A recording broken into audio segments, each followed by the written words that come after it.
তো গাইস আমরা এখন আছি চাম্পাহাটি তেমাতা, আর আজকে একটু যাবো অনেক দূরে আর কি, ঘটকপুকুর ভাঙড় যাব। ঘটকপুকুরেও কল আছে, ভাঙড়েও কল আছে, বোদরাতেও কল আছে। তো 4-5টা কল নিয়ে আমরা যাচ্ছি। তো সব কিছু আপনাদেরকে দেখাবো যে কোথায় কি সমস্যা। আর আমি আর রাকেশ দাও যাচ্ছি আজকের আবার। তো চলুন দেখা যাক। তো যেতে যেতে বৃষ্টি চলে এসছে, আমরা দাঁড়িয়ে আছি এক জায়গায়। বৃষ্টি থামলেই আবার বেরোবো।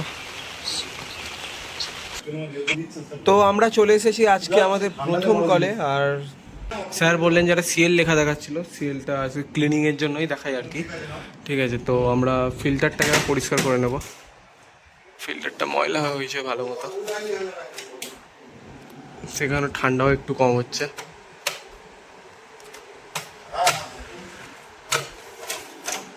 স্যার আরেকটা কমপ্লেনের কথা বললো, যেটা আর কি আমরা যেটা বুঝলাম, যেটা ভোল্টেজ আপ ডাউনের জন্যই হচ্ছে। মাঝে মাঝে আউটডোরের আওয়াজটা একটু জোরে হয়, মাঝে মাঝে কম হয়, সেই কারণে। তো আউটডোরে যখন এসে বললাম, স্যার বললো যেটা ঠিক আছে, যে আওয়াজ মাঝে মাঝে জোরে হচ্ছে। এইটা যেটা সাউন্ডটা এটা পাচ্ছেন আপনারা, এটা স্মুথ সাউন্ড আর কি, মানে মেশিনের যে নর্মাল যে সাউন্ড সেটাই আর কি। ঠিক আছে, মানে স্যার বলছেন যে রাত্রেবেলা করে আওয়াজটা অনেক জোরে হচ্ছে। ঠিক আছে, মাঝে মাঝে হুড় করে জোরে অনেক জোরে আওয়াজ হচ্ছে, আবার আবার আবার নর্মাল হয়ে যাচ্ছে আর কি। তো এটা যেটা বোঝা গেল, এটা ভোল্টেজেরই ইস্যু আছে। তো এরপরে ফিল্টার দুটো ধুয়ে আমরা পরিষ্কার করে লাগিয়ে দিলাম। এরপর ভোল্টেজটা যখন আমরা চেক করলাম, দেখতেই পাচ্ছেন 187 ভোল্টেজ। এটা এসি চলার মতো একদমই না। তো আমরা স্যারকে সাজেস্ট করলাম যে স্টেবিলাইজার নেওয়ার জন্য। আর স্যারকে সাজেস্ট করে আমরা বেরিয়ে গেলাম আমাদের সেকেন্ড কলে উদ্দেশ্যে। চলুন যাওয়া যাক। আমরা চলে এসেছি সেকেন্ড কলে। আর এটা যেটা কমপ্লেন, এসি চালিয়ে রাখলে সাথে সাথে আওয়াজ হয় না, মানে এসি চললে আওয়াজ হয় না। খুব ভুল ভবিষ্যৎ, মাঝে মধ্যে ব্লোয়ার থেকে, মানে ইনডোরের ফ্যান থেকে একটা আওয়াজ আসে, বাঁ সাইড থেকে, এই সাইড থেকে।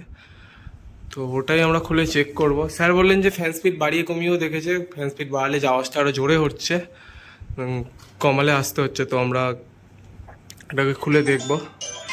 সাধারণত আমাদের যেটা মনে হচ্ছে, এটা বুশের প্রবলেম, মানে বাঁ সাইডে একটা বুশ থাকে, বুশের প্রবলেম। সেই ব্রুশটা যেটা বাঁদিকে থাকে আর কি, এটার কারণে অনেক সময় আওয়াজ হয়। তো এটা খুলে দেখলাম সেরকম কিছু খারাপ অবস্থা নেই। তো এটাতে আমরা একটু গ্রিজ লাগিয়ে দেবো, দিয়ে আবার লাগিয়ে দেবো। তো তারপরে যেটা বুঝলাম বুশটাকে লাগিয়ে দেওয়ার পরে, যে এই যে নীল মতো যে ব্লোয়ার ফ্যানটা যেটা আছে, ব্লেডটা, ঠিক আছে, এটা একটু ডান সাইডে চেপে দিতে হবে আর কি। ডান সাইডে চেপে দিলে প্রবলেমটা সলভ হয়ে যাবে। কারণ যখন স্পিড হচ্ছে ফ্যান, তখন এখানেই একটু হালকা ঠেকছে আর কি। সবসময় ঠেকছে না, মাঝে মধ্যে একটু টাল খেয়ে ঠেকছে, এটার কারণেই হচ্ছে। আমরা সব কিছু লাগিয়ে দিয়েছি আর সেটা চলছেও। আপাতত কোনো আওয়াজ টাওয়াজ কিছু বুঝছি না। ঠিক আছে, দেখা যাক কি হয়। তো আমরা যাব আমাদের থার্ড কলে আজকের। তো চলুন যাওয়া যাক। তো আমরা চলে এসেছি আমাদের থার্ড কলে, সেটাকে চালিয়ে দেবো।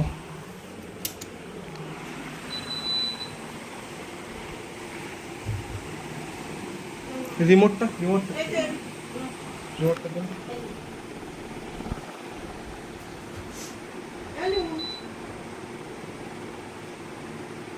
তো কাস্টমারের যেটা কমপ্লেন ছিল, সেটা ঠান্ডা হচ্ছে না, আমরা চালিয়ে দিয়েছি। দেখবো কি সমস্যা, কি কারণে ঠান্ডা হচ্ছে না। তো এসিটা 10 মিনিট চলছে আর ঠান্ডা ঠিকঠাকই আছে। এটাতে এটা প্রবলেম যেটা হয়েছিল, যে রিমোট থেকে মোডটা চেঞ্জ হয়েছিল, সেই কারণেই ঠান্ডা আসছিল না। আর এখানে অ্যাম্পিয়ারও দেখতে পাচ্ছেন ঠিকঠাকই অ্যাম্পিয়ার নিচ্ছে, 1.5 টনের এসি আছে এটা। তো অ্যাম্পিয়ারও ঠিকঠাকই নিচ্ছে। ফিল্টারটাও একটু মানে ধুলো পড়েছিল, তো ফিল্টারটা ধুয়েও দিয়েছি। তো আমরা যাব আমাদের ফোর্থ কলের উদ্দেশ্যে। চলুন যাওয়া যাক। তো আমরা চলে এসেছি আমাদের চতুর্থ কলে, ফোর্থ কল আর কি। চালিয়ে দেবো। এটা সার্ভিস আছে আর কি, নর্মাল সার্ভিস, ড্রাই সার্ভিস। রিমোটটা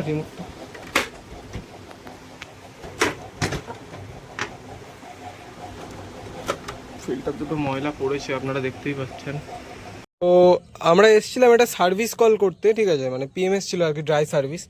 তো সার্ভিস টার্ভিস করে দেওয়ার পরে আমরা যখন মেশিনটাকে চালিয়ে দিই, তখন আর ঠান্ডা ঠিকঠাক আসছিল না, তো আউটডোর এসে চেক করলাম যখন, দেখি এখানে গ্যাস লিকেজ আছে। আর লিকেজটা যেখান থেকে হয়েছে আপনাদেরকে দেখাই, সেই 1/2 ইঞ্চি নাট থেকে, এই দেখতে পাচ্ছেন এই বাবেল বেরোচ্ছে এখান থেকে, এই বাবেল বেরোচ্ছে।